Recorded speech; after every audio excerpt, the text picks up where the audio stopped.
you. Carver and Cuthbert with you. Go Sports Radio from Borelli's Tap Room in Long Beach on the island, as it is a beautiful January day down here in Long Beach. 2026 is here, right? First show of 2026 for us. Happy New Year, brother. Happy New Year, right? I guess I feel like we had a weird schedule for a few weeks, and now we're back in the right pattern. So now it is fair to say Happy New Year. Back in the This groove. is the first show of 2026 for us here with Go Sports Radio, of course. A very big show today.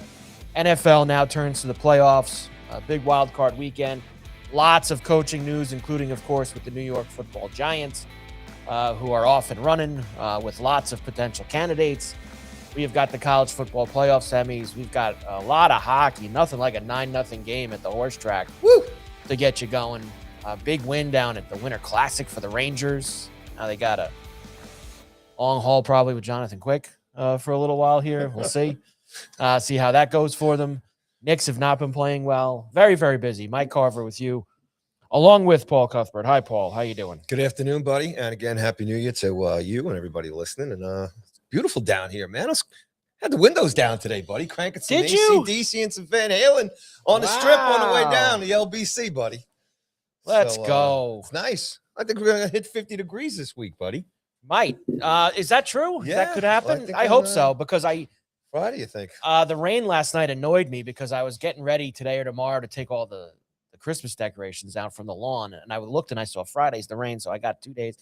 Then it rained last night because you can't bring them in when they're all wet. You need them to dry out a little bit. Yeah, it's It'd be nice if the sun hit them a bit today and tomorrow, and we could maybe then get a little Soften dry. the ground up. Get Soften those, the ground you up. know, Get the blow-ups out. Get all the everything blow-ups. I got all the blow-ups out on the lawn. We got to get them up. Everything's got to be out this by Saturday. Yeah, I we want got it to all get done, ready for and we turn the page. Valentine's Day. It's next, right? Sure. Yeah, that's probably the next one. Or St. Hey, if you got red lights on the house right now, let's keep them up. St. Patrick's Day as well. Buddy. Just beyond that, get us a pint to get us going. But we are here with you, of course, down at Borelli's Tap Room. We'll tell you in a little while everything that's going to be going on down here. Let's start, Paulie, of course. The NFL regular season is over, completed, finished. For some fan bases and teams, that would be thank God. For others, they move on to this weekend, which we will touch on later on, as we have 6 matchups, super wild card weekend, Saturday, Sunday, Monday night. Everybody gets super excited. But before you get there, when the season ends on Sunday, of course, is the next phase of the NFL, the first phase of the NFL offseason, which is, of course, chop down. Usually it's chop down day, but sometimes, like with the Baltimore Ravens and John Harbaugh, it lingers into a couple days later, which is what happened with him last night. And you get coaches getting chopped. You get situations around the league. Who needs a coach? Who's firing the coordinators? All sorts of things. So a very crazy time in the NFL right now. But the New York Football Giants here in town take center stage. We have talked about this for a long time because obviously they fired Brian Daboll months ago. Mm-hmm. Joe Shane is going to be the general manager. We kind of had an idea of that, and that was made confirmed, although I'm going to give you a scenario in a little bit where maybe he won't be. I think there is one scenario where maybe he wouldn't be the Giant general manager. Looking forward to that. Going forward. But we have sat here and told you, or at least I have, that the one thing that I thought was super important for the Giants this offseason was to get a head coach who has NFL head coaching experience, pedigree around the league, knows how to be a head coach. They have had so many swings and misses with guys giving them the first opportunity that they cannot go after that again. And wouldn't you know it, Paulie, they have really not one, not two. We've known McCarthy, and that's been a name people have thrown around, but they have one in particular, guys that I think would be a decent fit, would be a real good fit, that are now available. And this was a scenario that you were hoping for as a Giant fan.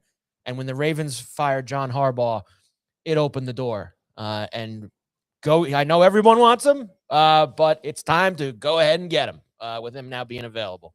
Yeah, man. Just a shock yesterday. The news breaking that's the evening, 5, 6 o'clock. So, it changes the whole landscape. I mean, in perspective, too, maybe you could wait until after the playoffs and you could maybe have a couple more coaches to look at, too. But, things moved real fast. I mean, I don't know. I mean, would you have thought that Harbaugh might have been fired eventually with the loss last weekend? Were you surprised how quick it was? I mean, it's Yeah. obviously a no-brainer here, but you would say that. But do the Giants have to move quick now to get him? Is he interested in coming here, or do they wait?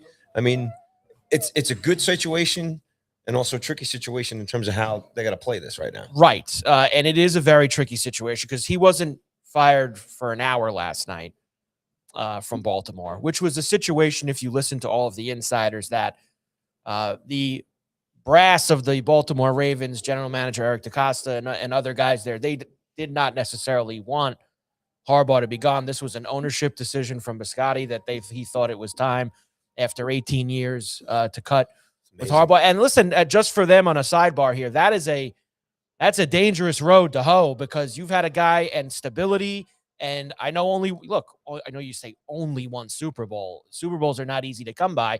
He's won a Super Bowl. He's in the playoffs almost every single year. You're always competitive.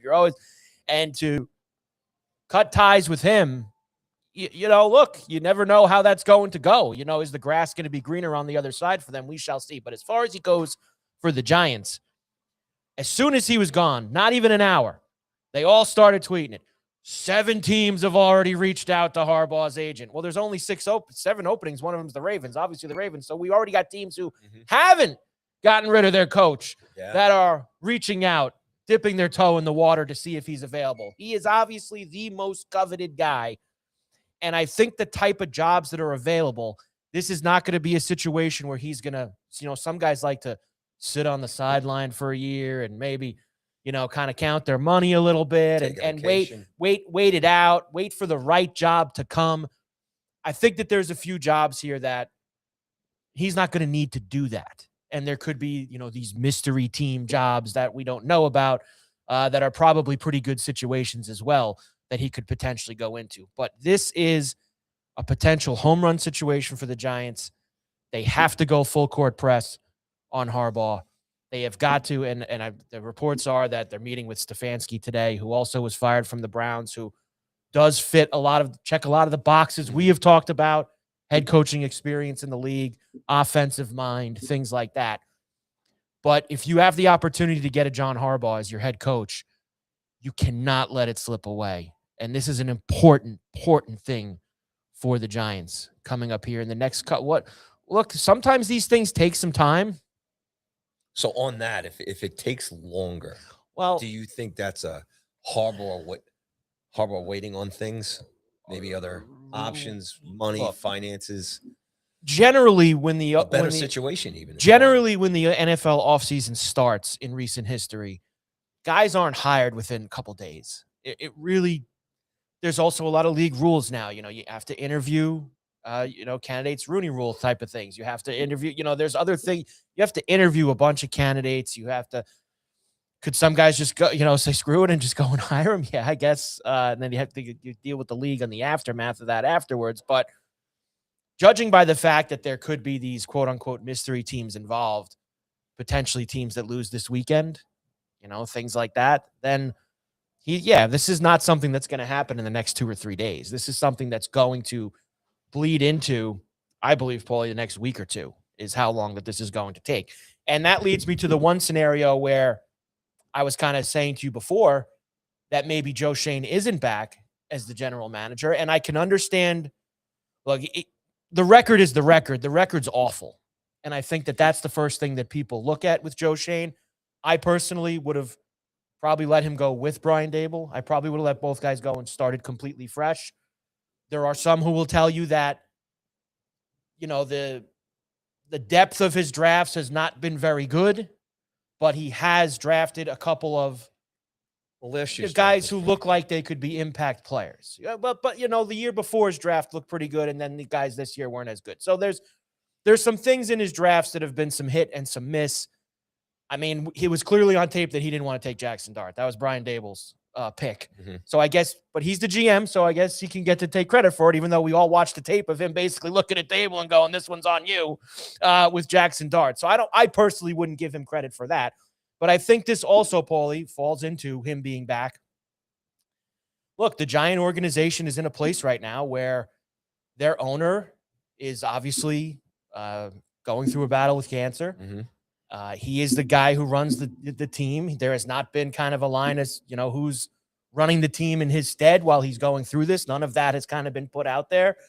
And I think that obviously with that situation happening to him, and they gave him the game ball after the game on Sunday, all that stuff, I think that it was probably the easiest way to handle it was to keep your general manager in place as opposed to him having to go and find somebody else to run the organization. And that's just the way it is. But there's one scenario. John Harbaugh is the type of guy, Paulie, that he's such a big name. He's got such a winning pedigree. He has all those things that if he sat down with the New York Giants, now he could be sitting down with Joe Schoen, and this would be a moot point. But if it is with ownership and with the Maras and with the Tishes and with everybody else, and he says to them, listen, I want to be here, but I want my own GM. I don't want that guy. That's a scenario where you have to fire. You have to, if you're going to get Harbaugh, and that's like his, and it might not be true, saying if that happened, because Harbaugh is the type of guy who can have that kind of influence. And if he were to say that to the Giants, I think the Giants then have to say, well, will you be our coach if that happens? And he goes, yeah, then and he brings his own GM in. Is that a scenario that's happened anytime before where a coach wants his own GM? Yes, it has. It has happened. It's become a little bit more commonplace in the years. I mean, hey, just from experience, I'll tell you, McDermott. That wouldn't fly in hockey. It most definitely doesn't fly in baseball. It depends on. Look, McDermott got to Buffalo. This was before he did all the winning. And he got Whaley, the GM, ran out of there and brought his own guy, Brandon Beede from Carolina, with him. There, and I could find you probably a few more where a powerful head coach wants to have his own guy running the team. Now, look, even if John Harbaugh came to the Giants and Joe Schoen wasn't, I'm going to tell you who is more powerful in the Giant organization if that happens. John Harbaugh. And even if Joe Schoen stays as the general manager, John Harbaugh will immediately become the most powerful football guy in the Giant organization. He'll be paid like that. He will be looked at like that. And that is how it should be, because this team needs to be back to stability. They need to be back to winning football. And that is the guy who will bring them back into that area. Does McCarthy get that same kind of pull? No. No, you don't think so? No, he does not. Okay. He does not. And I think that just goes by people are similar success. On the surface, you look at it, one Super Bowl, right? That's kind of the way you can look at it. But I feel like that there's this, Dallas couldn't wait to get McCarthy out of town, and he won 12 games every single year. Yeah. I don't think it brings the same cachet as look Harbaugh. At the GM he had to deal with over there. Right. I don't think it brings the same. And now that could be true. Maybe you get him away from that awful situation, and which is, listen, it is what it is. I mean, it's the Cowboys. It's Jerry runs the show, and it's this. You got to deal with Jerry. And to be fair to Mike, when you win 11, 12 games every year, I'd say you do a pretty good job dealing with Jerry. If that's what you're doing. But they didn't feel like it was good enough, so he was out. I still think that if you can't get Harbaugh, he's going to be, it has to be one of Harbaugh, Stefanski, or McCarthy for me. If the Giants don't hire one of those three guys as their head coach, they have done an awful job this offseason, in my opinion. They've done an awful job. If it's not, and for me, it's Harbaugh 1. I do think it's Stefanski 2, and then it's McCarthy 3. And if it's not that, Paulie, they've done an awful job. And why do you have Stefanski ahead of McCarthy? I think that Stefanski's a really good offensive mind. Now, you would know that watching the Browns offense this year. You could say that's because they've had a bad quarterback issue. And he's won Coach of the Year twice. I think he's won Coach of the Year twice. He's won more. Winning in Cleveland's not easy, and he won 11 games twice there. That's not an easy place to win. Thought he had a quarterback. Then they stuffed Deshaun Watson down his throat, and that didn't work out. And he still was able to piece it together that one year with Joe Flacco at the end of the year. And then he made the playoffs once with Baker. They're another dysfunctionally, poorly run organization like the Jets, where how does that GM survive? Like, you talk about I mean, Andrew Berry, what has he done in Cleveland to deserve a crack at hiring a coach? Like, what an awful job that guy's done. But Stefanski's the guy that's out. I think he's a good offensive mind, and he has the NFL experience. He's been in the league now for the past 6 years in Cleveland, that 5-6 years that he was there. I think it's a better – I think Harbaugh's obviously the number one home run gold star option, and I think Stefanski and talking to the people that I've talked to, they like Stefanski a lot. Now, can I throw this in here? Sure. The Jets are hanging out there, right? They got Aaron Glenn, terrible season. Harbaugh becomes available. Stefanski becomes available. Sure. Those two guys, like I said a week or so ago, they're not out there. Right. If you're the Jets, why not? Would you maybe lean towards them going, hey, Aaron, thanks a lot, but I've seen some people have suggested that, you don't know that you didn't know Harbaugh was going to be available. Why don't you? Maybe the Jets are the mystery team that is inquired. Is that as far as assets and future? Obviously, I'm not sure there's enough money in the world for a guy like John Harbaugh to take the Jet job. Yeah, I don't believe there's enough money available. Well, in sports lately, though, with contracts and with offers, sometimes money. I know money talks. Money's getting money a little talks. more ridiculous. At the end of the day, that's what always matters. Become the highest paid head coach ever. But I don't think that anyone would take that job. Anyone with credibility would take that job.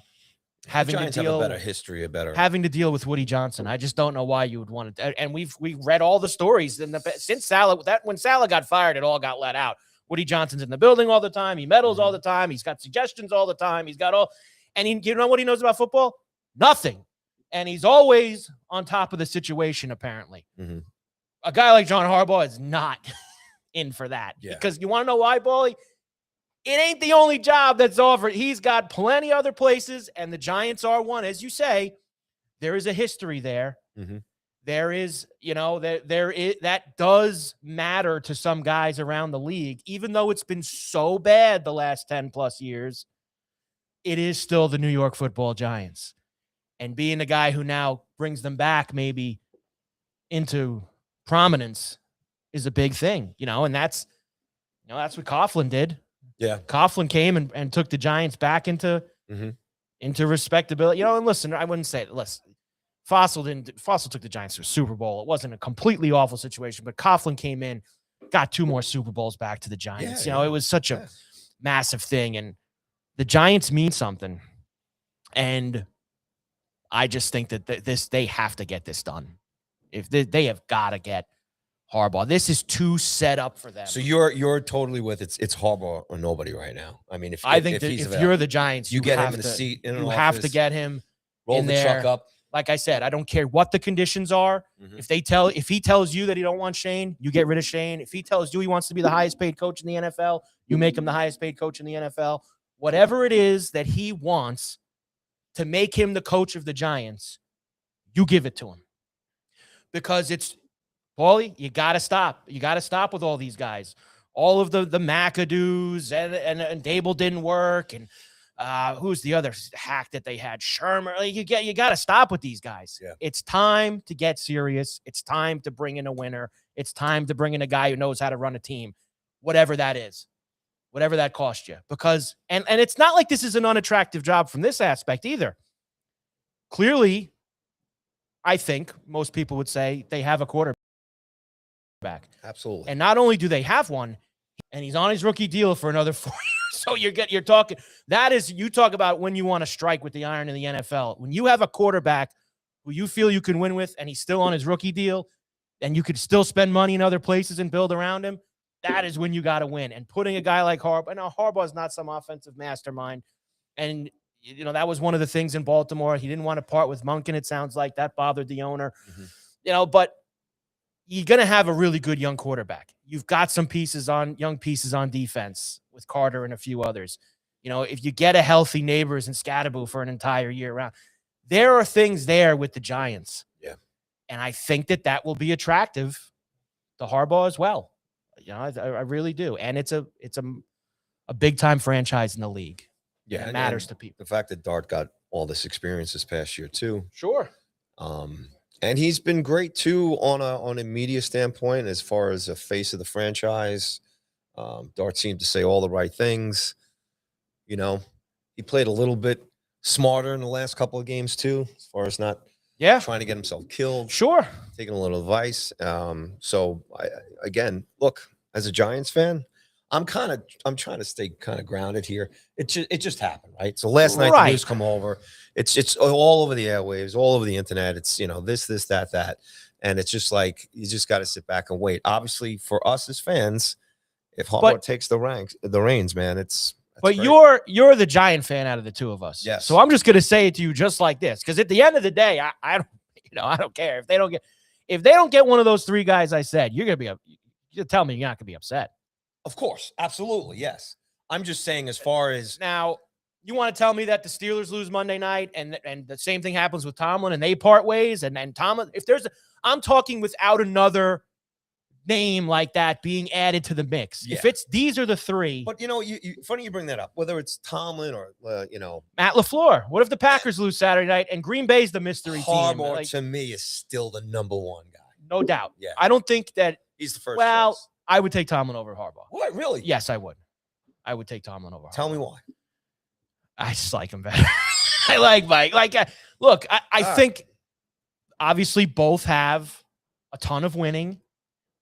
There's something to say about a guy who hasn't had a losing season in 20 years. And there was some bad. I don't see him leaving Pittsburgh now. No, I don't either. Yeah. I'm just giving you like a toss out. Mm-hmm. I think them winning the other night and then making the playoffs, it's not ending. And also know this, it only ends if he wants it to end. Mm-hmm. This was the Ravens letting Harbaugh go. The Rooneys are not going. They've had 3 coaches in 50-plus years for a reason. Amazing. They love the stability. Mm-hmm. The guy wins every year. It would only be Tomlin going to them and saying, you know what? I appreciate everything. Yeah. I want to just do something else. Mm-hmm. And you know what they would say? You've been great to us. Thank you so much, and move on. They wouldn't fight him on it. But I don't think any of that's happening. Mm-hmm.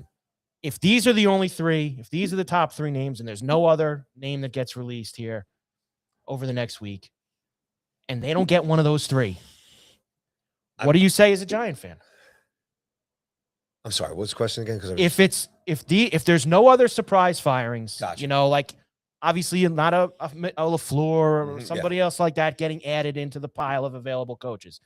If this is what it is, and the Giants don't get Harbaugh, Stefanski, or McCarthy, guys with experience in Super Bowl, Stefanski hasn't won a Super Bowl, guys with experience, 2 guys who have won a Super Bowl, they don't get one of those 3 guys, you can't tell me you're going to be happy. And I'm telling they're spending too much time with Steinbrenner and Cashman. Because there are teams around the NFL. There are other openings. The Raiders fired Carroll. Arizona fired Jonathan Gannon. Mm-hmm. Tennessee obviously fired their coach months ago, and they're looking for coaches. And do you see some of the names that these guys are interviewing? Like Matt Nagy, who was in Chicago, did like a lukewarm to bad job, goes back to Kansas City to be the offensive coordinator, was the offensive coordinator in the worst Chiefs season in the last 10 years. And the Raiders and Cardinals and Titans are lining up to interview this guy. Like, what are we doing? Jason Garrett, the Titans are going to interview? Like, Paulie, these are why these teams are losers. This is why. This is why the Raiders are losing. And I'm surprised that the Raiders are interviewing somebody like that, because they give you this big press release that Brady's going to be more involved. Mm-hmm. And all that, that doesn't sound like, what's Tom doing? Like, there's probably something else lying there. Maybe, it's Tom Vegas, baby. I mean, why would you? The Raiders, if it's so dysfunctional, and they shouldn't be with Brady there now, Brady should just push Mark Davis out of the side. Mark, go have a drink. Just go and hang out somewhere. Let me and Spytek deal with this. So just leave us alone. Mm-hmm. And that's it. But why are the Cardinals always losers? Because they're going to interview Matt Nagy. I mean, come on. Now, would John Harbaugh go to Arizona? No, he probably wouldn't. But can we talk about real quick how Loop's missed kick? Yeah. If it flips the other way. Sure. It's a totally different sports day today. What an incredible game that was, too. It was. On Sunday night. A lot of fun. Yeah. Like, you got, for 3 quarters, it was your typical Raven Steeler, like low scoring, smash mouth type of game. The defenses were ruling the day. You knew it was going to be kind of just one mistake was going to tip the scales, and then a shootout blows up. I mean, it just back and forth. Lamar makes 2 incredible plays. Rodgers leading the Steelers down the field at 100 years old. Yeah. Like, you got everything. I mean, them missing the extra point, Luke missing the kick on the other side. Like, you got Metcalf. It all. Yep. Without Metcalf, who then, I saw this story, was driving to the stadium to celebrate with his teammates after they won the division, and I guess he got there too late. The equipment guy was like, everybody's gone, man. Go ahead. So I don't know how true that story was, but I saw it. But I saw it come through across on social media. But that was an incredible game Sunday night between the Ravens and the Steelers. And now the Steelers play on Monday night. One kick against your Texans. Changed the landscape. But like that. We did a lot with the Giants there, obviously, and it's such an enormous couple of weeks for them here with who's going to be the coach. You did bring up Glenn with the Jets. He's going to be back. They had him and this Muji had their big press conference the other day. I think it was yesterday where Glenn has, the stones to basically like sit there and tell you, oh, just believe me, we're going to be better. Oh, yeah. Just believe me, we're going to be better. I'm not a Jet fan. You know that. And neither am I. I would have no problems for the rest of my life watching the Jets be as bad as they've been. I have no problems with that. But if I was a Jet fan and I watched my team get absolutely clowned the last couple of weeks by division rivals, because what Vrabel did to him the second to last week of the season, basically running it up, running May's stats up, rubbing it in their face, in their building, their home finale. And then the Bills on Sunday with Mitch Trubisky in the game. And basically they found the 4 or 5 guys on the team who had to get all their contract incentives and their bonuses. Oh, Knox, you got your $150K touchdown. Oh, Ty Johnson needs 2 touchdowns. Let's get him $500K. Oh, this guy needs that. And you just got ran over by them and clowned 2 weeks in a row. If I was a Jet fan, I would never want that guy near my team again. Okay. And listen, there's no law that says you can't fire a guy after 1 year. Is it something you want? Is it great for continuity? No, it isn't. But guess what? I'll give you one recent history example. Sometimes you're just you're not the guy for the job. The Pats figured it out 1 year now. And again, there was a guy available that they really wanted, but the Pats figured it out. Mayo was awful for 1 year. Mm-hmm. They fired him and hired Mike Vrabel. And where are they this year, Paulie? Yeah, looking good. 13-4. And they're one of the best teams in the AFC. It can happen. Now, the Jets don't have the same kind of roster that the Patriots did. Yep. And I don't think there's a coach like Mike Vrabel who could turn them around that fast. Well, maybe I just don't think anyone would actually go to them. But to get clowned down the stretch, every week losing by 20-plus points, how can you sit there and try to say confidently, oh, don't worry, I've got this. You just got to give. I'm going to tell you this is going to happen. And you know what else I didn't see in that end of season press conference? I didn't see him acting like a tough guy anymore either, yelling at everyone and acting like and that was from the moment that happened. I said this to you the first show we did here in November, because I felt it for months, and I said in other places for months. In New York, you cannot walk around and act like a tough guy as a head coach when you have never done anything. And his team got clowned the last few weeks of the regular season by division rivals. I wouldn't want that guy near my team if I were a Jet fan. Near it. Awful Bad job. enough he's sharing a stadium with my squad. Awful. Get him out of here. Awful job by all of them. Carver and Cuthbert, Go Sports Radio, Borelli's Tap Room in Long Beach on the island. Of course, here on a Wednesday, first show of 2026. Woo-hoo. We have a lot more to do. We're going to talk about some of these other games. Get ready for Super Wild Card Weekend and some of these matchups. Kind of take our first look at them. Obviously, tomorrow we'll do a little who you got for the weekend, but we'll at least give you the matchups and see when everything is. We got college football to do. We've got a lot of hockey today. When you win a game 9-0, you gotta praise that. So we will do that later on as well. A few other things too. So Carver and Cuthbert, Go Sports Radio. Why don't you tell everybody, Paulie, about what's going on at Borelli's here over the next couple of All right, months? once again, Carver and Cuthbert broadcasting live from Borelli's Tap Room here in Long Beach on 912 Beach Street. It's a new year, and that means new good times here at Borelli's. Starting this weekend, as always, we got some great live music coming in on Friday night. Josh Sticks will be here at 7 p.m. Local Long Beach legend. Just great, very talented guy. He'll be here at 7 o'clock on Friday night. And then on Saturday night, Ryan Scarano is going to be in here, and he starts at 7 p.m. as well, too. And then on Sunday Fun Day, all the games, obviously all the football games here this weekend at Borelli's and all the screens and all the specials and everything else. Sunday Fun Day, we'll have DJ TM Select, and he'll be in here around 6 p.m. spinning tunes in between the 4 o'clock and the 8 o'clock games, and then through the rest of the night. This Tuesday, Comedy Series returns here as well. Anthony Rodia is going to be here. The 7 p.m. show is sold out, Mike. Can't get in for 7 p.m. Wow. The 9 p.m. show still has some ticks left. And again, for tickets to the comedy shows here, go to Borelli's Tap Room or go to eventbrite.com and search Borelli's Tap Room. Wednesday the 14th, the mozzarella making class, Mike. Sorry, you can't get into that one either. Sold out? Because it's sold out. All right, that'll return most likely back in February. That's great stuff there. Songs from an Italian Restaurant, Billy Joel Theme Night will returns here on January 21st. And on January 27th, Joe List, comedian, will be here. He's 7 p.m. show is sold out. And actually, he's only doing a 7 p.m. show. My bad. And there are few tickets remaining for his show on January 27th. January 28th, I don't know, Mike, this sounds pretty cool. Sinatra Serenade. Really? Sinatra theme night. Starting down here, the greatest hits of Frank Sinatra. And, of course, How about that? Some great food specials, which will be released soon, and drink specials. So if you like Sinatra, Rat Pack and stuff, come down. Wow. It'll be pretty cool. And that's on January 28th. All free shows for these theme nights and the live music here on the weekend. Just the comedy shows you have to get tickets for. And that's what's going on right now. There's all stuff coming up in February and everything else. We'll be talking about that tomorrow and more into next week. But there you go. That's what's happening here. This weekend, live music, football, good times, and great stuff, and comedy and music for the rest of January. Gotta have it. That's an incredible lineup here over the next few weeks. They don't just make pizza here, pal. They don't. They don't just make pizza here. There's plenty of good stuff that you can get down at Borelli's in Long Beach.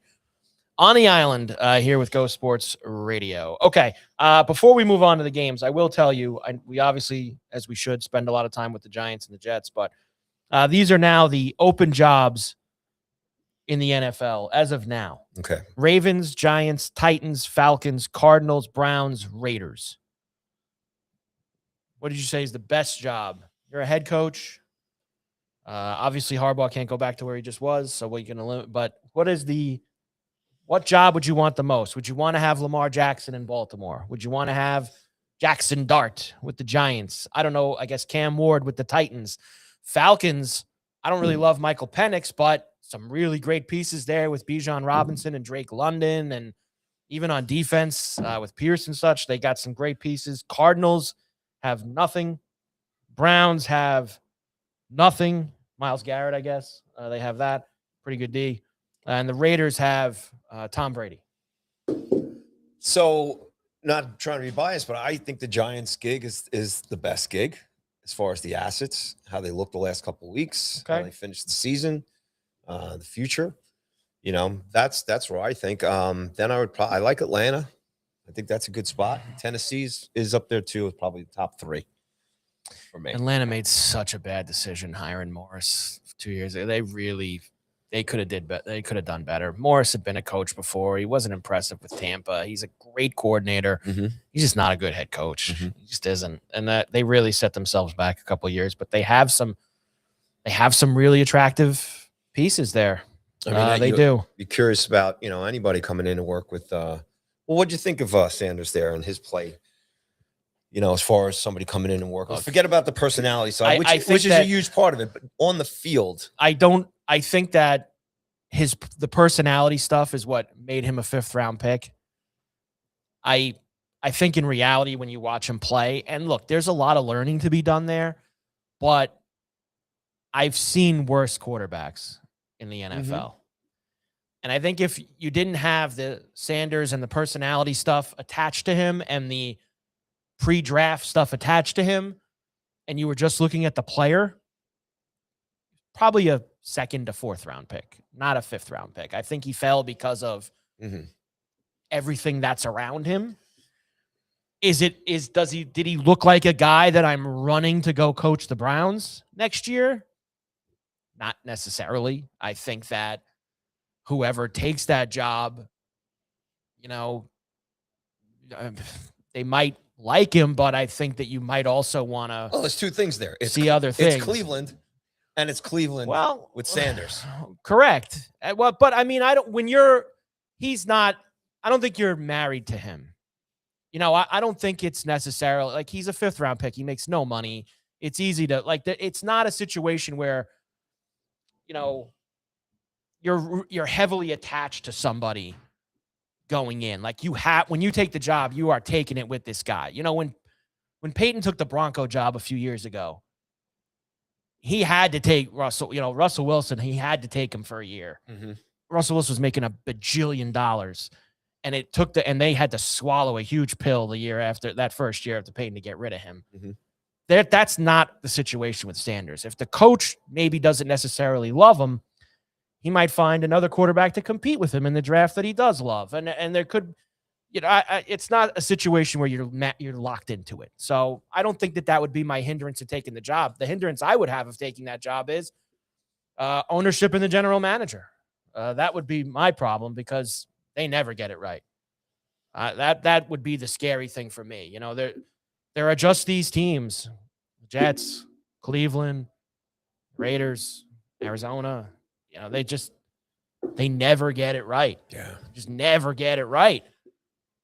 But all it takes is finally finding the right guy, because Detroit didn't get it right forever, and it just took Holmes and Dan Campbell to go in there and change the team. So you're always one really good hire away from doing it, but the track record of who they bring in to run these teams is so poor that's what would worry me about going to one of those places. Well, you asked me, what are your choices? Where are you going? Which job you taking first? I think the Ravens are probably the best job, just because you have an MVP. Like, you have an MVP, and you have some really, really good players on defense. And I know their defense looked horrible at times, but Kyle Hamilton's a really good player. Roquan Smith's a really good player. Pretty good running back. You have him as well. And that's maybe if you're looking at it more towards where can I win in the next 3 years? I think that the Ravens is the best job. Where can I win in the next 5? Maybe it's the Giants.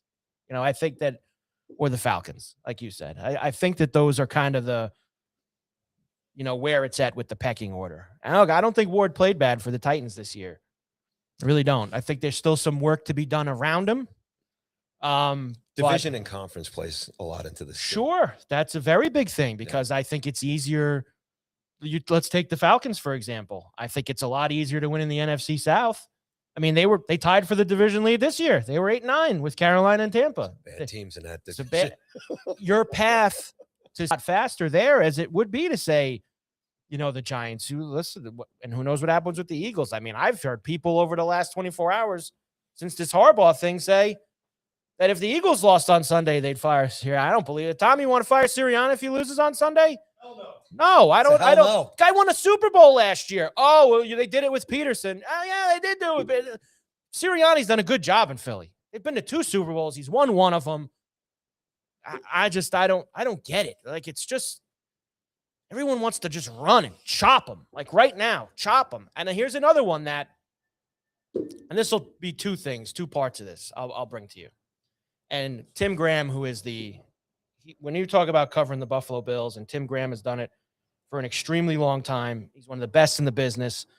Now he's with the Athletic. He's been before that Buffalo News and ESPN, and he's the best. So when this Harbaugh thing happened yesterday, everyone immediately, not everyone, but a lot of people immediately like, well, if I'm the Bills, if McDermott loses on Sunday, They should be running for Harbaugh. And, guys, how much have I yelled about Sean McDermott to you? Just you in the past couple months. Think about even beyond that, how long I've yelled about Sean. But you want to know why I never take it seriously?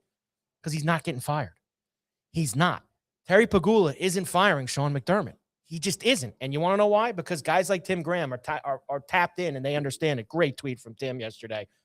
So many national hot takers who wouldn't know Terry Pegula if he walked up and kicked him in the balls, parachuting in with strong predictions about what Terry Pegula might /oughta/will do.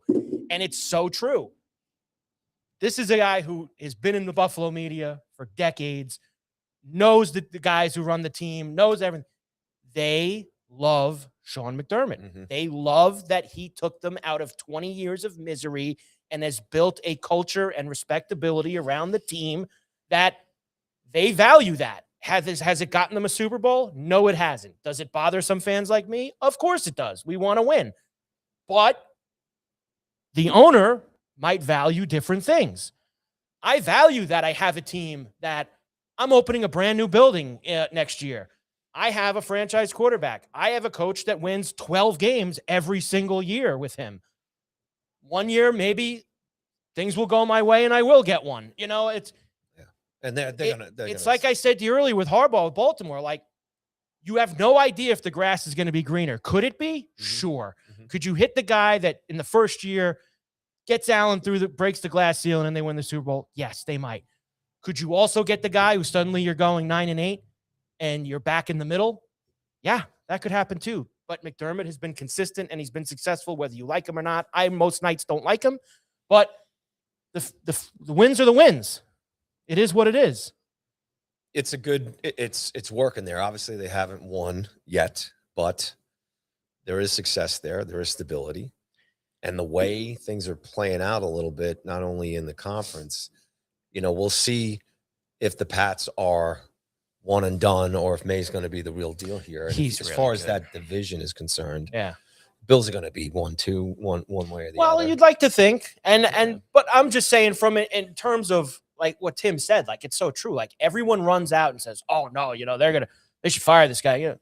Well, you don't look at the normal thing that happens. You don't look at the inner workings of what's going on with the team. And Terry Pegula's he's not going to make a change like that. We could all sit here and go, how did Tomlin work out for so many years through all the up and downs? How did Harbaugh work out for so many ups and downs in Baltimore? Because there's something there ownership either likes, as far as they're the guys who see the work day in and day out away from the game. Right.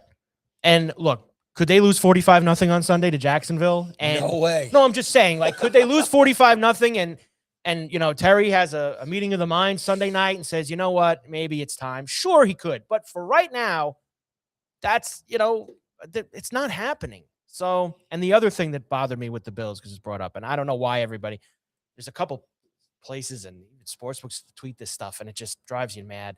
Maybe it's just because I'm a Bill fan. It bothers me more. Probably a little bit. But I've been seeing the last few days, like, this is it for Josh Allen. No Mahomes, no Lamar, no excuses. He has to win this year. Oh, yeah? Does Josh Allen play defense? Josh Allen, the head coach, make dopey decisions? Does he do all that stuff on the field? He has been Superman for the last 5 years in the playoffs. Let me tell you. Better. The guy walked off the field in Kansas City 3 years ago with a lead with 13 seconds left in the game and never touched the ball again. Yeah. He had Diggs drop a pass the year after that in Buffalo against Kansas City when he was driving him down to win that game. Last year, the defense couldn't stop a nosebleed. They never give him a stop. They always start by giving up points and have to rally. So this is it. Like the law's been laid down, Paulie. If he doesn't win this year because these guys aren't in the playoffs, he sucks. That's it. That's it. It's over. I disagree too.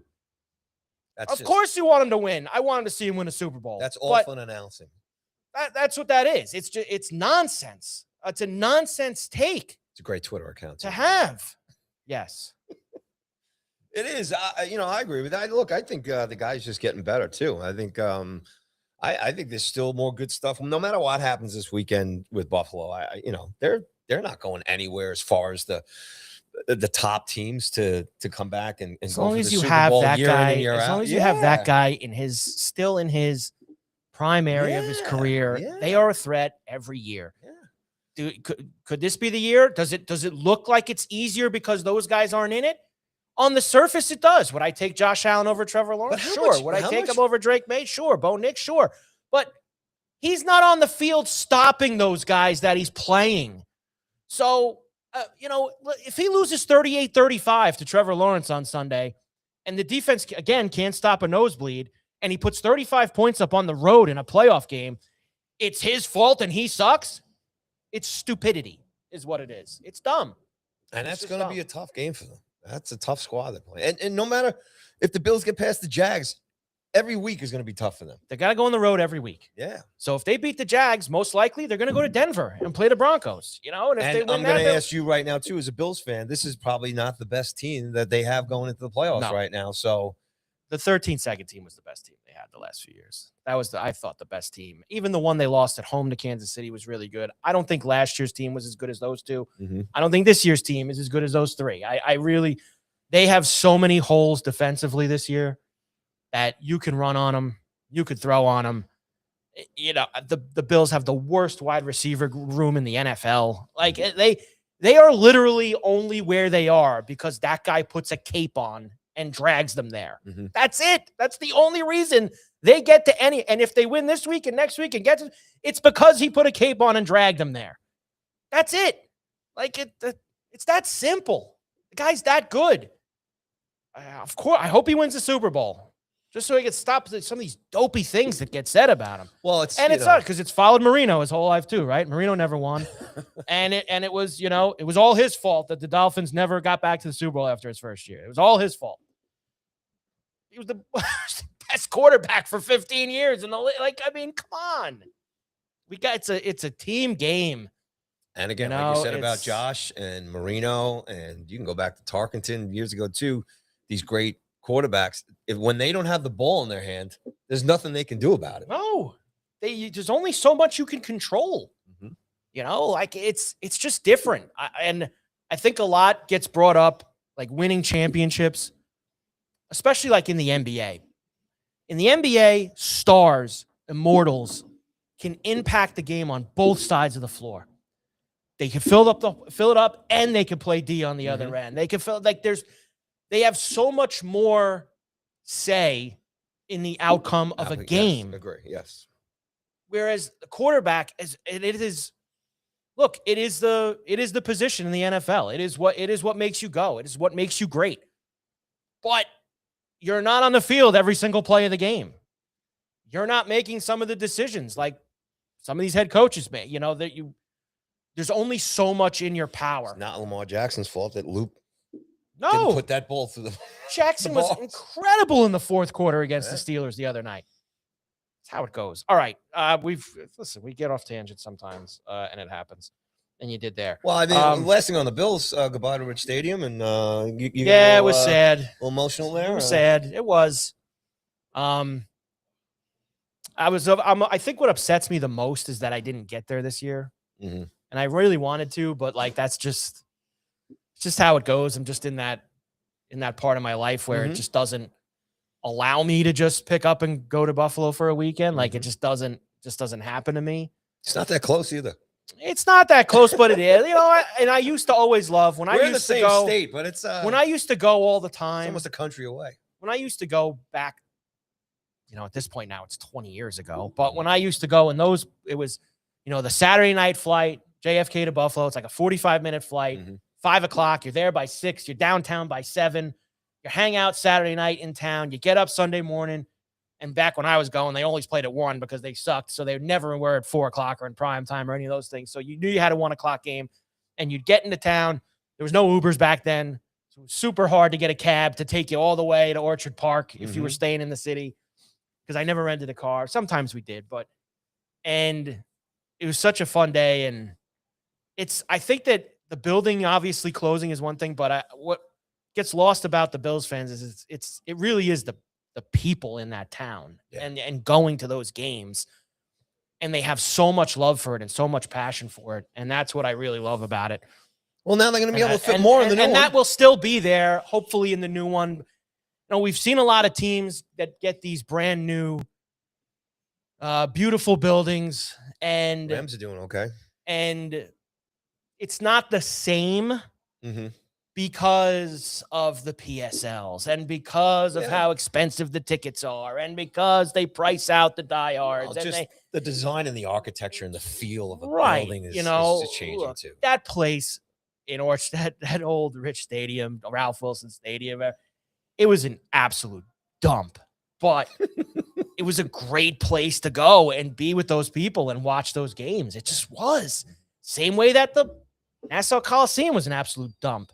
But when you go to a game, like a huge playoff game, like that last run they had when they were closing, I mean, it was awesome. And it had that feel. And they obviously haven't gotten to those moments yet at UBS, but I don't know if it's ever going to feel the same being in a brand new, beautiful building. I don't know. It's just, I think for the younger, I mean, this plays into the Bills too, right? So the generations turnover, right? So now this is a new building for the young fans. And, you know, we're a little older, and then there's the older, and so on and so forth. But, you know, these, right. you know, UBS, I tell you, it's getting loud in there because, you know, they're doing well. And you can kind of see it and feel it, and it's happening. I think when you don't have something to compare to, it's different, you know? Yeah. But, hey, look, there was some great times in that stadium for the Bills, and some misery as well too, but plenty of misery, unfortunately. Just to tie it up though, but like what you're talking about with Josh Allen, McVay, and everything else. Yeah. Pagula, you know, you can't, no matter what happens next weekend and the rest of this playoff run for these guys, that crew's coming back next year, and they're gonna kick it all off in the new building. That is going to happen. And we'll get you back up there to the new barn. Yeah, I will get up. I will get up there to the new barn. So Bills Jags is Sunday. Let me give you the whole run, and tomorrow we'll do who you got. You got it. Saturday, 2 games. Remember, this is super wild card weekend. It's super. Not just it's any 3 wild days. Card. It's super wild card weekend. Saturday, 4:30, Rams Panthers in Carolina. Rams are a healthy 10.5-point favorite. That's just insane over Carolina. That's so wrong that the Rams are on the road. They're 12-5, and the Panthers are 8-9. Absolutely. So they gotta fix that. 4-game difference in the standings. Gotta fix that. Saturday night, Packers Bears in Chicago. Green Bay, a 1.5-point road favorite against the Bears. Still no respect for the Bears. No respect for the Bears coming up here on Saturday night. We'll see. Sunday, 3 games. Bills Jags, as we just mentioned, is the early game on Sunday, 1 o'clock East, down in Jacksonville. Niners Eagles, 4:30 in Philadelphia. Eagles 4.5-point favorites. Chargers Patriots Sunday night. Pats -3.5. And then the Monday night game of Super Wild Card Weekend. Your Texans in Pittsburgh against the Steelers. Texans are a 3-point road favorite in that game. Do these numbers change at all going forward, or do you think these spreads are the pretty spreads? much You locked mean? in? Yeah. I think that the Panther one will get back under 10. There's some hot. You know, now we're in the middle of the week. All the people have done their research, and all the hot trends and all of those things are starting to roll through. And double-digit home dogs in the playoffs have covered like 15 of the last 17, some crazy number, and people will start jumping on the Panthers. So if you like that over 10, I'd probably shop that now. If you do, I think by the time Bills Jaguars kicks on Sunday, the Jags will be a small 1.5-point favorite. I think that will flip because I'm not gonna lie, I haven't seen many people who like the Bills. Everyone seems to think that this is easy work for the Jaguars on Sunday. So we'll see. I thought maybe New England could get to 4, but maybe not. And I think the Steelers, it was 3.5 the other day. Now it's 3. I don't know if it gets under 3. If it gets under 3, everyone's going to hammer Houston. That might hang around there. I really like the Steelers. If you got the Steelers at 3.5, that's a good number to have, because I feel like even though it seems like Houston is, you know, they've won, what have they won at this point? 10 games in a row or something like that, or up to 9 or 10 wins in a row. Yeah. Like the Steelers, just no matter who you are, for the most part, pull you into this ugly, like kind of grind it out. I know that game exploded in the fourth quarter on Sunday night, but I feel like the first three quarters is kind of more of the true indication of what you usually get in a Steeler game. Like it's very tight. It's to the vest.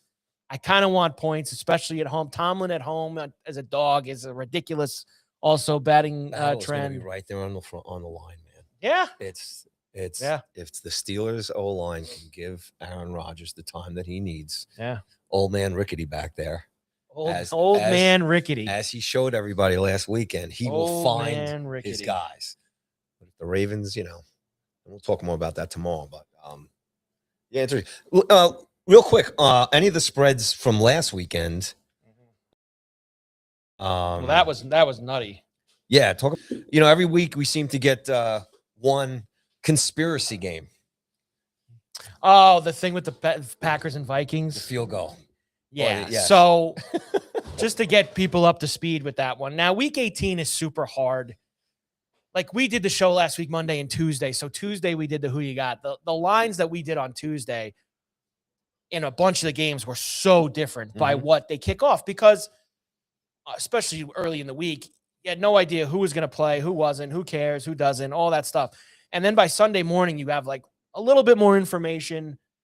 So that Viking Packer line, when the Packers basically showed up to Minnesota and said, yeah, this is a like JV squad that we're putting out here today. It's going to be real bad. It went all the way to 14.5, the number in the Viking Packer game. It was 16-0. Looked like the Vikings were just going to, finish done. Packers kind of moved down the field in the final moments. Really could have just let the clock run out and go home. Matt LaFleur calls a timeout with like 3 seconds left in the game. Sends the field goal kicker out to make it 16-3. I'm laughing at the vision of guys who betting on these games, right? Yes. And seeing that going nuts. Now, look, some people might have played. I would have never played the Vikings at 14. That was just now. Did I have the Vikings earlier in the week at 7.5? Yeah, I did.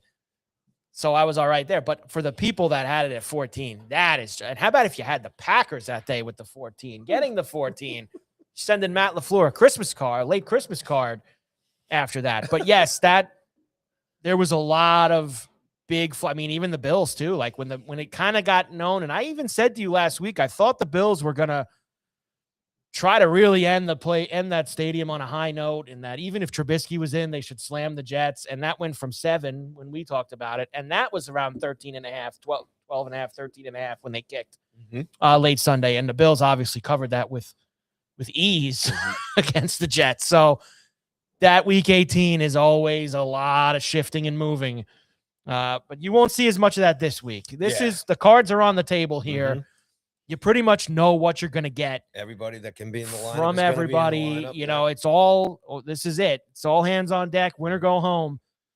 And, think guys, especially the veteran coaches and others, you're going to see some things maybe you didn't see during the regular season. There's guys who are really sharp, like Sean McVay of the Rams and others, they hold things back. They wait to bust things out in the playoffs. And I think that's something to really keep an eye on this week as well, is stuff like that. So I'm pumped. I always love Super. And it's a great, we'll talk about this after the break. You talk about 5 days of football here. This is it. Like when you get beyond these 5 days, yes, you got another doubleheader next weekend with the NFL, but like we're at the end of the line. You got the college football Thursday and Friday night, 2 NFL Saturday, 3 NFL Sunday, 1 NFL Monday. So Thursday through Monday, you've got games here.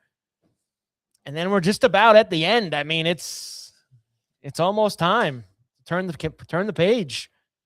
It's the best for the football. Yeah, I mean, obviously football season long is great, but these, to me, I think it's probably easy to say too. It's better than the Super Bowl itself. The wild card and the playoffs. I mean, this is it, man. This is when you're watching time possession, play calling. special teams. Yeah. It really gets it's down to the second now, and it's just great. And you got, I think what you're alluding to say in there is enjoy this and get out, the boys and the girls, and go watch these games and take it all in. I think next weekend, the divisional weekend to me is always the best, because for the most part you always get the 8 best teams in the NFL that weekend. There's I always love the matchups are, for the most part, unless you get a weird upset, the matchups are always, all 4 games are and we all want an upset too. Sure. I mean, you want to see Carolina beat the Rams on Saturday? We'll see if I don't. Paulie's willing to step out on that I don't like the Panthers, man. On Saturday. Panthers and the Bucks. But for the most part, each year, the 4 matchups you get divisional weekend are excellent games on Saturday. Those 2 Saturday, 2 Sunday. So that's always my favorite weekend. And that really is the last weekend, because Championship Sunday is like, it's at the end, and then you got just the one big game 2 weeks later, and it's over. So we get there. Go Sports Radio, Carver and Cuthbert, Borelli's Tap Room in Long Beach on the island. We will come back. Hockey, college football playoff. I think we throw some Knicks in there. Knicks have looked awful the last couple games out as they get ready to play tonight against the Clippers at home. So a few more things to do. We'll come back. More to do. Go Sports Radio. Borelli's after this.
And we're back.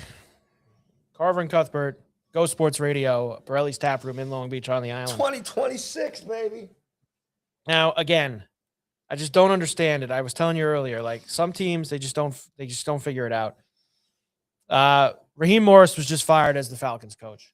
Oh, okay. He's now been fired. Well, he was fired the other day, obviously. I'm saying he was just fired this week as the Falcons coach. He's now 0 for 2 in terms of being a head coach in the NFL. So what do teams like the Cardinals and Titans want to do, Paulie? Run out and interview him. What has he done that you run out and interview him? And it says, and the Giants as well. Now, look, it is what it is. We've already said who we think the Giants are going to be targeting, but this is why the Rooney Rule is a little bit of a farce sometimes in the NFL. The Giants are hiring Harbaugh, Stefanski, and McCarthy. I just feel it. Mm-hmm. What are they interviewing Raheem Morris for? He's been fired twice as a head coach. Maybe it's just what they got to do it anyway, just to practice interviewing people. Practice interviewing people. I guess you could do that. Let the fan, whatever's left of the fan base, let them know, hey, we're working here. Yeah, we're trying. We're trying. We're doing our best. Doing our best. Let's do some pucks here for you. Which pucks, man? The world, Sweden. Well, the that was, of the by the way, world. that was as I said to you last week, I usually don't pick it up until the end. Mm-hmm. And we were out Friday night, and I caught a little bit, and we were watching that USA-Finland game when USA lost to Finland in the quarters. Saw the amazing win by the Czechs over Canada to get into the final. And then, of course, Sweden beat Czechs in the final to win the juniors.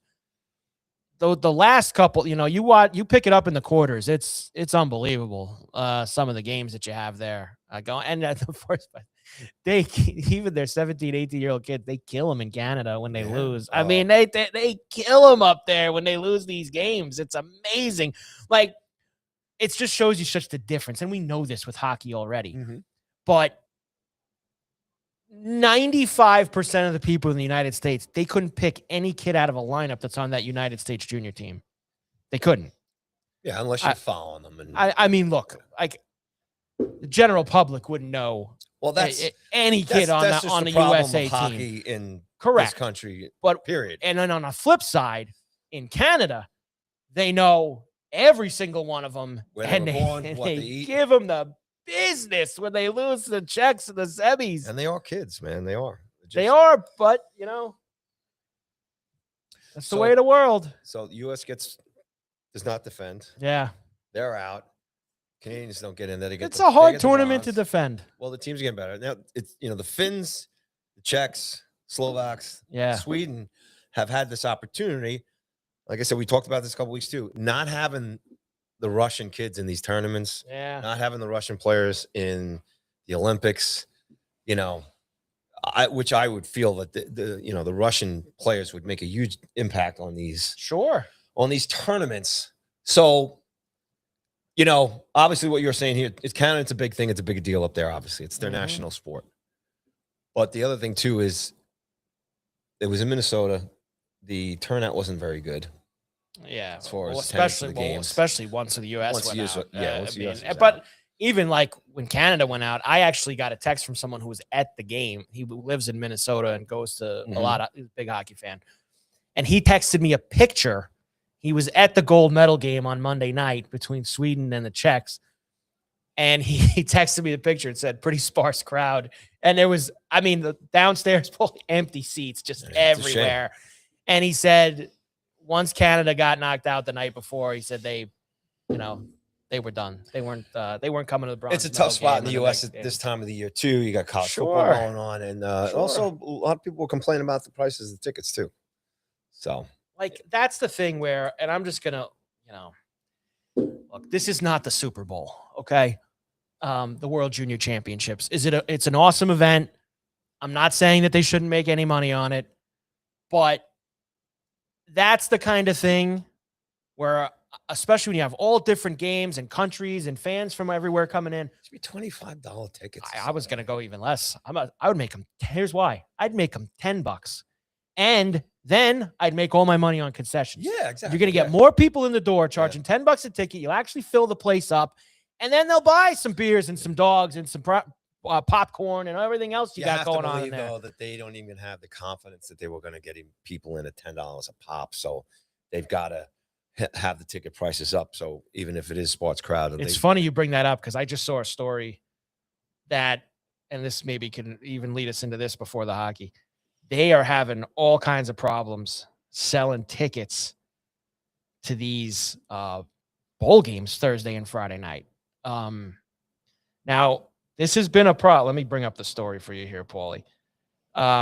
This is a problem because with the setup that they have for the college football playoff, you're asking fans.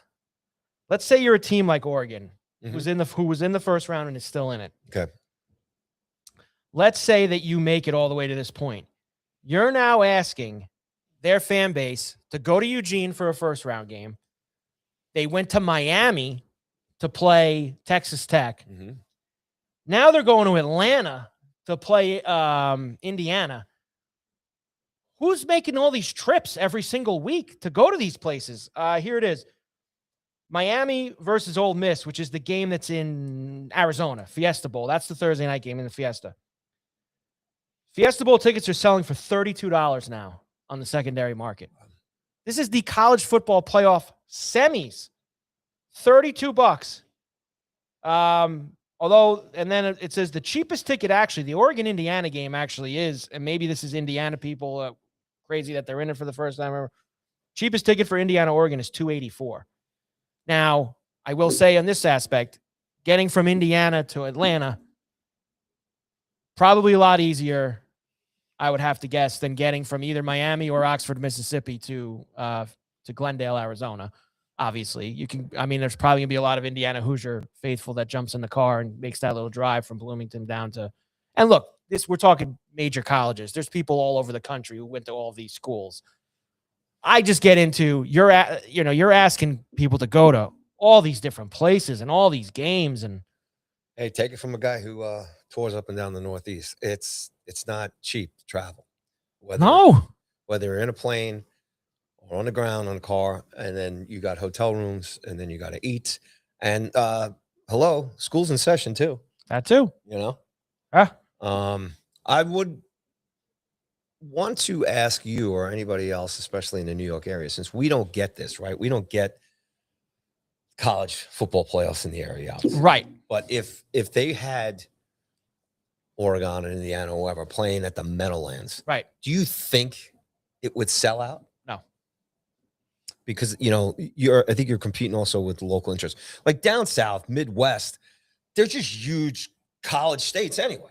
And then high school football. I mean, football. Well, is it's much. Think about where this Oregon Indiana game. It's like is. NASCAR. NASCAR is a regional sport. You have a lot of things. Now we also have 4 teams that, either haven't won at all or haven't won in decades that are still around in this. But I'm just talking about college football interest. Right. No, you couldn't play. I mean, the bars are filled out here on Long Island in the city as far as watching the games, betting on the games, and everything else. If the championship game or these semis were in the area, because here's the other choice. There's no football stadiums out here on Long Island that can hold it. No. Right? There's nothing in. No, it's MetLife. That's the only place that can have a game like that. Look, MetLife has had some college football games. They have a Notre Dame game every couple years. Notre Dame, Syracuse. But I'm talking about a playoff game right now. Like I said, we don't think.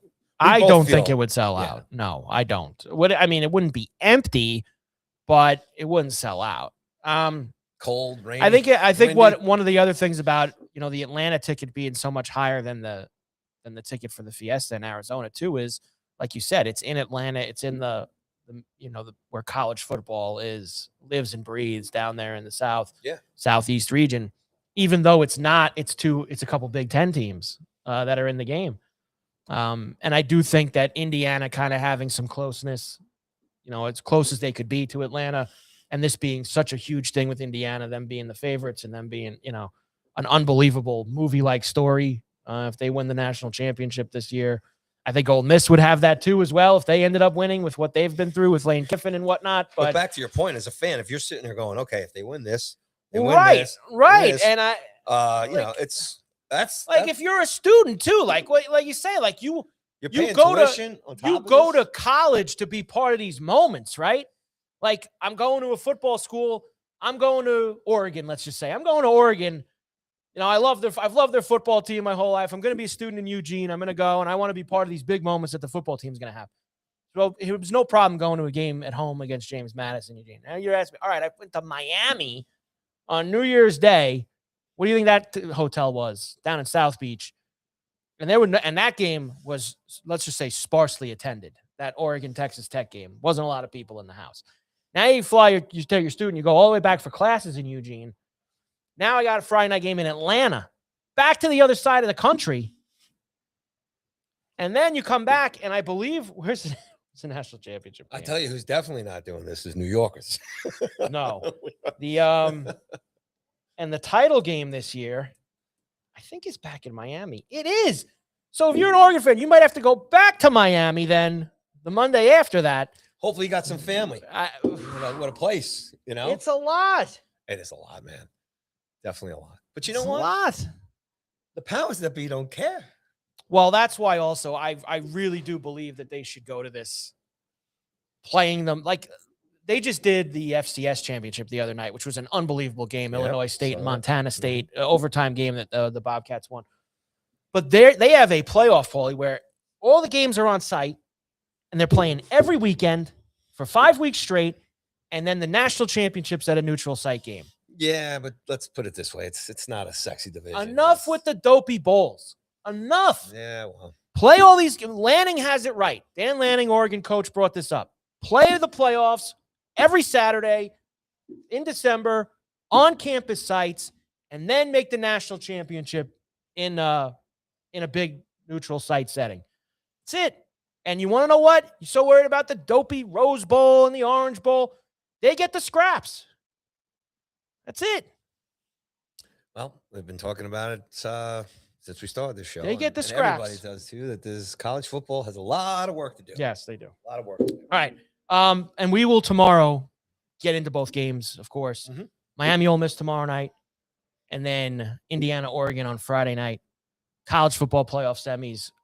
And while we talk about those games tomorrow, we'll kind of just how they got there last week, which was just I couldn't believe how Georgia crumbled in that fourth quarter, and I couldn't believe Ohio State's just an absolute, just got beat down by the Miami defense. What do you call it? They were in Cancun, state of mind. Oh, they were ready for Cancun. Cancun In that game. They were ready for Cancun. That's for sure. All right, last night, Islanders 9-0 over the Devils. Woo! At the horse track. And what a way to go out, because they're going on a long 2-week, 7-game road trip starting in Nashville tomorrow night. So a good way for the Islanders to end it with a 9-0 win. Did they play the Utica Devils last night? Now, Utica Devils? It kind of looked like it was, to be quite honest with you. I thought the craziest thing was, and I didn't watch any Devil post game with this, so I don't know how this all down. Markstrom didn't seem thrilled that Keefe left him out there to get hung out to dry the entire night. And the Devils put up you like don't 44 see shots too, right? Yeah, and the Islanders only put up 24. Woo-hoo. So he had 15 saves on 24 shots. That is a cool 625 save percentage. That is not going to help the season average for Markstrom. And there was a couple times he skated. It looked like he was skating towards the bench, and Keefe just stared at him, and he went back to the crease. Now, look, there's a lot of things that Sorokin was unbelievable. He came back from the injury, and he got another shutout. One of the favorites for the Vezina now, by the way. Sorokin. And then I don't know if you saw me having fun with this last night. You see this? The deserve to win-o-meter. You ever see these things? Who's releasing that? People put this, all the charts and graphs folk put these out. Let me get it for you. I don't know who actually does this. I'll burn this off of somebody. I see people tweet these things all the time. Deserve to win-o-meter. So they take all the analytical stats and all the nonsense that goes into the game. And like you said, Devils had like 44 shots on goal. The Islanders only had 24. This was a game of purely just bad goaltending, because it says here on the deserve to win-o-meter that the Devils had a 78.1% chance to win this game. And they lost 9-0. I hate the stats. Enough with the charts and graphs. Yeah, the NHL stats to me, this net front crap and all that other nonsense. Net presence. Yeah. No, they call it net front or whatever. Net front. He didn't score any goals, didn't get any points, but he was his net front percentage was blah, blah, blah. It's ridiculous. Hey, look, nice spot there by the Islanders last night. But I got to tell you, and, Schaefer's the goods and everything. Yeah. But I don't think people are talking enough about Barzie's pass. drawing two Leafs, and then that Right. spin around pass. Yeah. And then obviously Schaefer finishing. But man, I got to tell you, Barzy is having a hell of a season. He is. And I think I said this earlier, as far as Schaefer making a lot of other guys on this team, he's opened up stuff for him. The Duke getting a hat trick last night. Yeah. Good stuff. But that game against Toronto the other night was What a you game. know, I always love when the Leafs lose. What a game.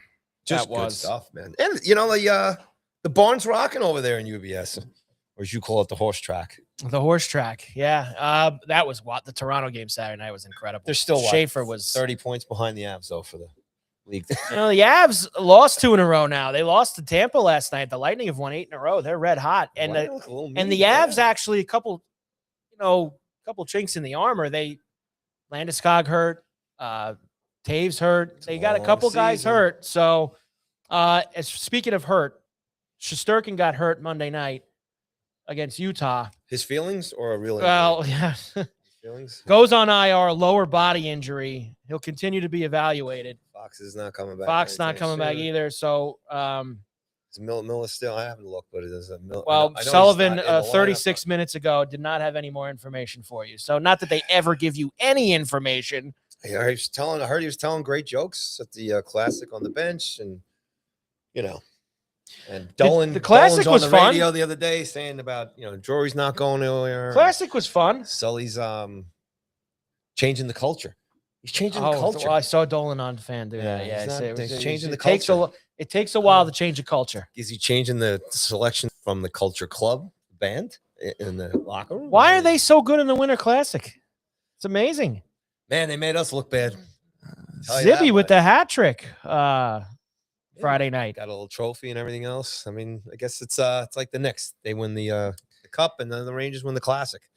Second lowest rated Winter Classic ever, I think I saw.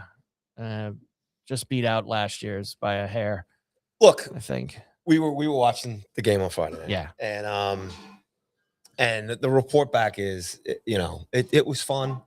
They got people in the building. The game wasn't very good. No. And, all the theatrics. I mean, there's a lot of nonsense. The NHL cannot get any decent, no disrespect to the musicians and the DJs that play, but I mean, can they get somebody with a little bit of clout to rock these classics at all a little bit?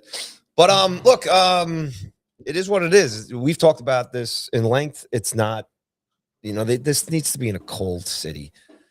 I thought it was a miss. I watched it. Like you said, what were the ratings? Me, I'm sure it was just pathetic. To be fair, they've been going down every single year now for a while. When they released it, the Indiana game had 23 million. The NHL Winter Classic fails to reach 1 million viewers for the second consecutive year. That's pathetic. It's awful. To not be able to get 1 million in this country. And then like I said, the college football game last week, Indiana, 23 million people. Right. Friday's game averaged 978,000 viewers across TNT and True TV, up 6% versus last year's all-time low. And 90% of that were probably just all Ranger fans. Probably. And they were give fair play to Ranger fans too. There were a lot of them in the baseball stadium. I like this. This article is an awful announcing, by the way, which you mentioned before. Yes. No matter how you slice it, the numbers do not bode well for what used to be one of the NHL's marquee regular season events. Early in its history, the Winter Classic could command audiences above 4 million. Now less than 1 million. I don't know what you do, honestly, to change it. I don't, you really going to get that much more if they have it outside in a snow globe? I mean, I guess you could, but I don't know. I don't know what the answer is. I think you're going to have. Look, the NHL has a terrible. They don't market the sport well. They don't. Probably didn't help the Rangers suck this year too. Well, then they don't suck. They're a couple points out, but they're not like first in the East and like playing well. Like that probably doesn't help them either. The NHL was able to roll there for a few years with just the scene. Well, no, but also you had Ovi, you had Crosby. You know what I'm saying? You had the Hawks back then with Taze. Yeah, and really good. Kane. Had good teams. You know what I'm saying? Yeah.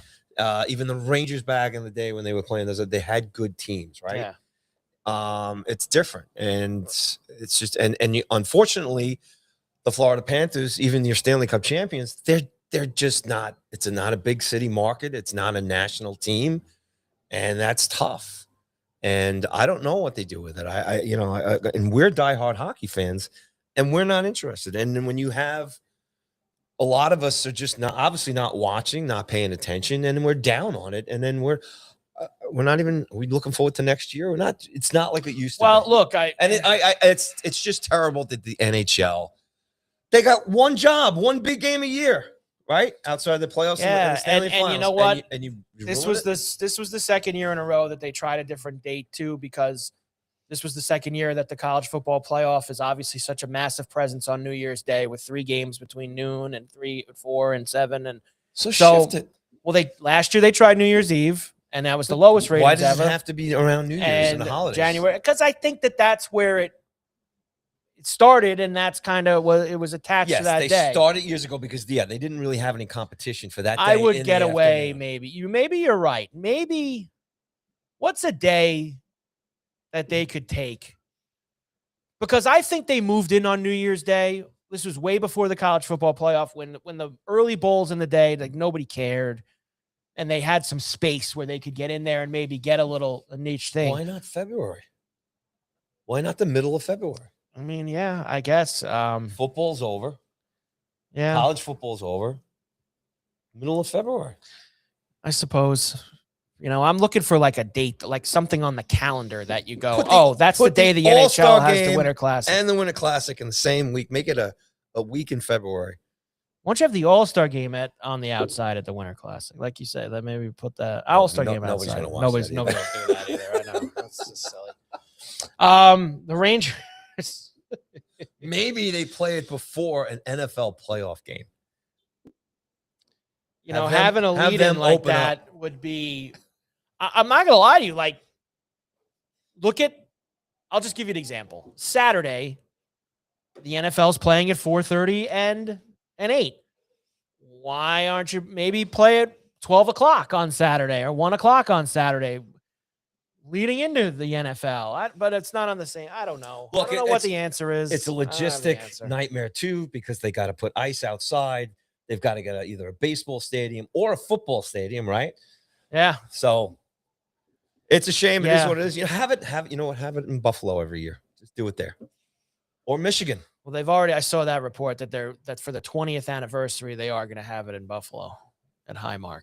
Just have McDavid in it every year until he runs out of his prime, and just rotate in like the Avalanche and McKinnon and the top players. Yeah, it's not our problem. I don't know. I don't know what the answer is. It's not our problem. Rangers don't play again until tomorrow night at home against the Sabres. The Islanders are in Nashville tomorrow night. The Devils need if they're in Pittsburgh tomorrow night. I'm very interested to see how the Devils play on tomorrow night after getting waxed the way that they did last night. They're all still close to a wild card spot, so nothing to really worry about. Everybody is still close to a wild card spot. All the rosters were released. Yeah, are you excited? The Olympics? I will say, and I usually don't bellyache about these things, because I like at the end of the day, whatever. The United States, how do you not have Jason Robertson on the team? That guy is ridiculous. You could go down. I know. The point leaders in the league right now.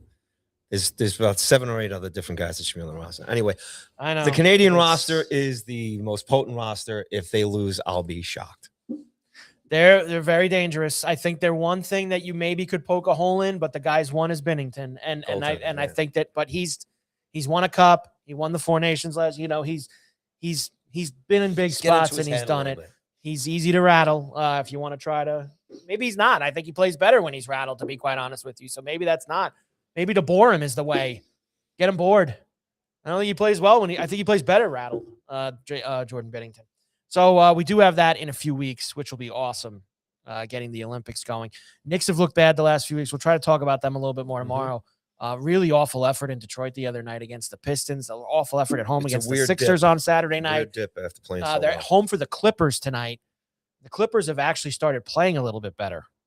So but They need to bounce back tonight, the Knicks. Cats had a couple bad games. He had a bad game the other night in Detroit. They got to right some wrongs here this evening at the Garden against the Clippers. So, and St. John's got off the deck too. They had an awful loss over the weekend to Providence at the Garden, and they won at Butler last night by like 14. So the Johnnies got themselves back going a little bit too there. Tomorrow I'll give you the Hofstra basketball update. We'll let you know what's happening with them. Sounds going good. forward. All right, Go Sports Radio. Really fast, Paulie. One more time. Do this really fast one more time before we get out of here. All right. Once again, coming up this week, I'll just do this weekend. Coming up this weekend at Borelli's 912 Beach Street, Borelli'sTaproom.com. The music of Joss Sticks, Friday night at 7 p.m. And then Saturday night is Ryan Scarano at 7 p.m. And then on Sunday Fun Day here, DJ TM Select will be here at 6 p.m. All the crazy, super wild card games, college football, everything going on in between here this weekend at Borelli's. And hit the website and search Eventbrite for the comedy series coming up here too. Two big comedy shows, Anthony Radia and Joe List. And then we'll have more tomorrow as far as what else is going on. I just read the story. SNY's Connor Hughes says that the Giants are, quote, all in on John Harbaugh. All in. They're pushing the chips, Paulie, to the middle. We'll see if anything happens. Maybe he'll be head coach by tomorrow when we get back on the air. I guess anything's possible. Carver and Cuthbert, Go Sports Radio, Borelli's Tavern, Long Beach. We're back tomorrow, noon East, here at Borelli's for a Thursday Who You Got Thursday show with all the wild card games, the college football playoff games, etc., etc. See you tomorrow.